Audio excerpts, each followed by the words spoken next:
ایک بات یاد رکھیں، ہر بات کو اپنی توہین سمجھ لینا دراصل اپنے سکون کی چابی دوسرے کے ہاتھ میں دے دینے کے مترادف ہے۔ جی ہاں، اگر آپ معاشرے کا کوئی بھی شخص جس سے آپ ریلیٹڈ ہیں، جس سے آپ وابستہ ہیں، جس کے ساتھ آپ چل رہے ہیں، اگر اس کی ہر بات آپ اپنے دل پر لے لیتے ہیں کہ اس نے کیا کر دیا، اس نے کیوں کر دیا، تو یقین مانے آپ اپنے سکون کی چابی جو ہے وہ دوسرے بندے کے ہاتھ میں دے دیتے ہیں، وہ اسے الٹا گھمائے یا پھر سیدھا گھمائے۔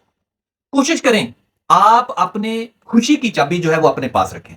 ہر شخص جو بھی آپ کے ساتھ ریلیٹڈ ہے، وہ جس ناطے کے ساتھ بھی آپ کے ساتھ ریلیٹڈ ہے، آپ اس کی ہر بات یا کو اپنی توہین نہ سمجھیں۔ ہو سکتا ہے وہ آپ کی توہین کر رہا ہو، لیکن آپ اپنی اسے توہین مت سمجھیں۔ کیوں؟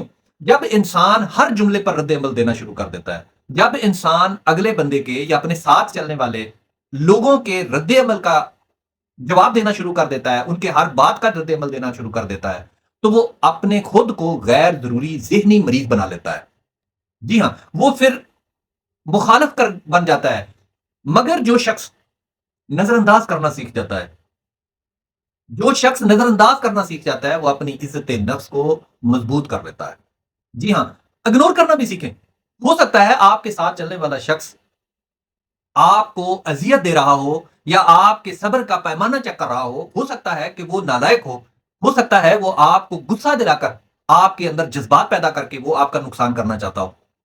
آپ اگنور کرنا سیکھیں۔ جی ہاں، مسکرا کر آگے بڑھ جانا جو ہے یہ بڑی کامیابی ہے۔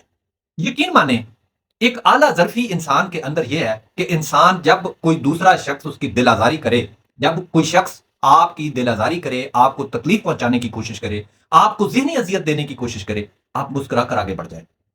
یہ ایک اعلیٰ ظرفی ہے، اور جو انسان کو یہ جو اعلیٰ ظرفی ہے یہ اندر سے مضبوط کرتی ہے۔ ہر بات کا جواب دینا میرے خیال میں ضروری نہیں ہوتا۔ کچھ باتوں کو وقت اور خاموشی کے حوالے کر دینا، میں سمجھتا ہوں یہ عقل مندی ہے۔ یہی رویہ انسان کو سکون بھی دیتا ہے اور پھر انسان کو ایک وقار یا عزت بھی فراہم کرتا ہے۔